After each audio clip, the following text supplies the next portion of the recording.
ಸಮಸ್ಯೆ ಬಂತು.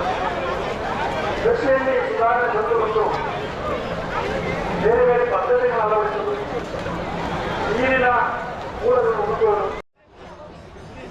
ಭಾರತದಲ್ಲಿ ಸುಮಾರು 16 ಕೋಟಿ ಹೆಕ್ಟೇರ್. ಆಮೇಲೆ ನಮ್ಮ ತೋಟಗಾರಿಕೆ ಬೆಳೆಗಳಾದ ತೆಂಗು, ಕಂಗು, ಟೀ, ಕಾಫಿ, ಪೈನಾಪಲ್ ಎಲ್ಲವನ್ನೂ ಬೆಳೆ ಮಾಡ್ತಾರೆ. ಈ ಥರ ಬೇರೆ ಬೇರೆ ರೀತಿಯ ಫಸಲುಗಳನ್ನು ಬೆಳೆಸ್ತೇನೆ.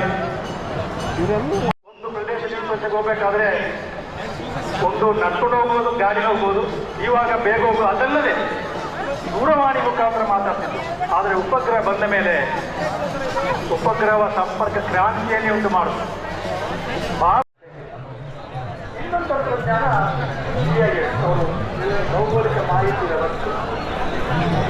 ಇದರ ಬಗ್ಗೆ ಇನ್ನೂ ನಮ್ಮನ್ನು ವೇಗವಾಗಿ ಅಂತರ್ಜಾಲ ವ್ಯವಸ್ಥೆ. ಯಾವ ನಿಮ್ಮದು? ನಮ್ಮ ಶಿರದರ ಕೃಷಿ ಮೇಳಕ್ಕೆ ನೋಡ್ಲಿಕ್ಕೆ ಹೋಗಿದ್ದೀರಾ? ಹೇಗಿದೆ, ಹೇಗೆ ಅನ್ಸುತ್ತೆ? ಚೆನ್ನಾಗೈತೆ. ಚೆನ್ನಾಗೈತೆ. ಎಲ್ಲ ಒಳ್ಳೊಳ್ಳೆ ಪ್ರತಿಕ್ಷೆಗಳು ಮಾಡಿದ್ದಾರೆ. ನಾವು ಮಾಡಕ್ಕೂ ಒಂದು ಗ್ರೇಟ್ ಸಿಗ್ತೈತೆ ಈಗ. ಹೌದು ಮಾಡಬೇಕು, ನೋಡ್ಬೇಕು. ಅದೇ ಇಲ್ಲಿ ಯಾರು ಬೇಕಂದ್ರೆ ಸೈಂಟಿಸ್ಟ್ಗಳು ಇರ್ತಾರೆ ಬೇಕು ಅಂತ ಕೇಳ್ಬೋದು. ನವಣೆ, ಗದ್ದೆ ಇವೇ ಬೆಳೆದು ಸೂರ್ಯಕಾಂತಿ, ಶಿರಾ ಅಂದ್ರೆ ಸ್ವಲ್ಪ ಎಲ್ಲ ಒಣ ಪ್ರದೇಶ, ಸೌತೆಕಾಯಿ. ಅದೇ ನಾವು ವಿದೇಶ ಬೆಳೆ ಟೊಮಟ.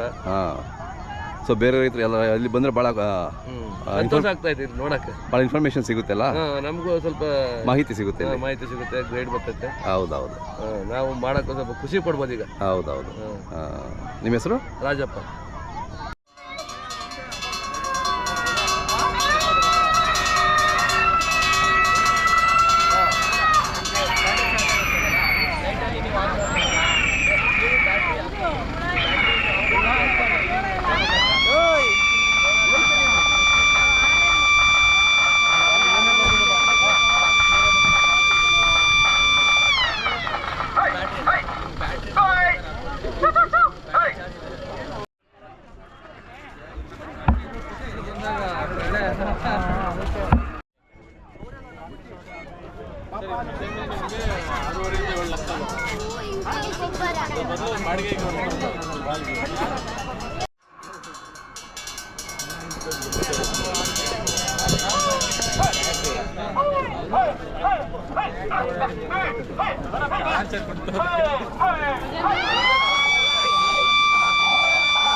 ಬೆಳೆಸಿರೋದು ಅಲ್ಲಮ್ಮ.